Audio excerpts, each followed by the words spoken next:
weeks since we learned LeBron would be a free agent, but he is far from the only big name left waiting to put pen to paper this summer. And two of the most notable stars that are left here to sign, James Harden, Draymond Green. Now, both are expected to stay with their current teams, but the contracts, they may be on hold until LeBron makes up his mind, whenever that may be. The free agent pool, though, is still deep, and we're almost at the end of July here. DeMar DeRozan, Bradley Beal, Jonathan Kuminga, and remember, Russell Westbrook. They all have yet to land a new team or a new deal. And finally, the restricted free agents, too. The Pistons, they don't have a deal yet with their All-NBA center, Jalen Duren. The same goes for the Nuggets with Peyton Watson. And then the Clippers with Benedict Mathurin as well. So alongside Dave McMenamin, Ramona Shelburne, Mark Spears, I'm Malika Andrews, Kendrick Perkins beaming in from Houston. And yes, we know, everybody does, LeBron is the story of the summer. And it's very difficult, right, to have a conversation about free agents and free agency that doesn't start with LeBron. But we are going to try here on this Spine on Tuesday on NBA Today. So, Perk, what other free agents do you have your eye on here? Right now it's Jalen Duren, to be honest with you. When you think about what's going on with him in Detroit, I'm trying to figure out why it's taking so long. And this is a guy that made third team All-NBA. This is a guy that is going to be one of their franchise guys alongside Cade Cunningham. And I get it.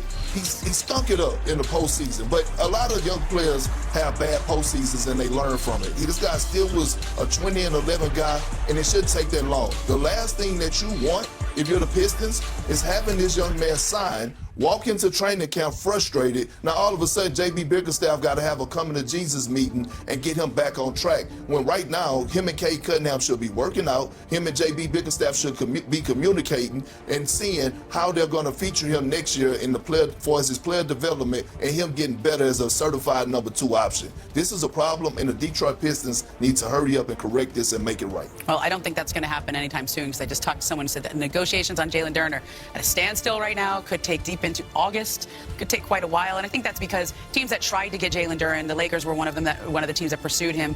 They just had a sense that Detroit was going to match anything that was offered to him. And so they can't afford to lose him, and yet it's going to take a long time because they can't agree on what his value is and how you use that value in building the team.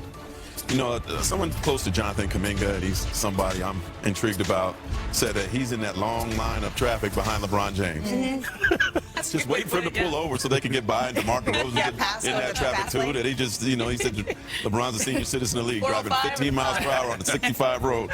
And, you know, Kuminga that didn't get his $24 million exercise option, and right now there's just not a lot of money out there, and they're trying to come up with stuff. They're hoping that Atlanta will do a sign and trade, but does Atlanta want to add some more contract? His name's been thrown out with the Lakers. I've heard maybe Minnesota may have some interest in him, but for Jonathan Kuminga, it's definitely wait and see, and just, you know, hopefully you got enough cash to keep going. Yeah, exactly.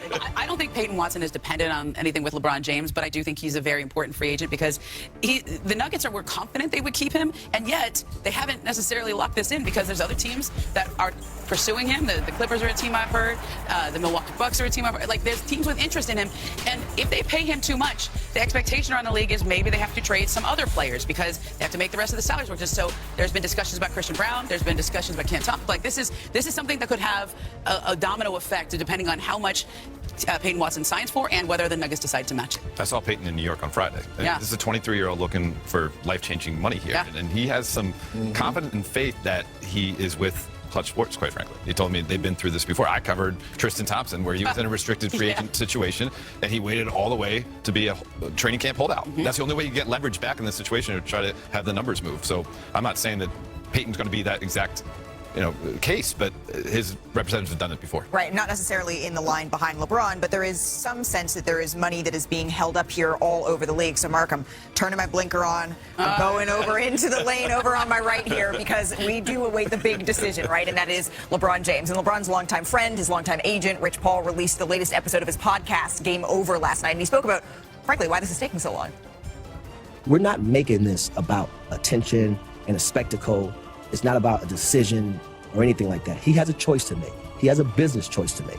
We're not going to sit here and decide or allow someone else to decide when he makes that decision. From a business perspective, you are making a choice between jobs, high-level jobs, and you've earned the right. You're a big-time executive that's with an unbelievable, arguably the best resume in the history of your job.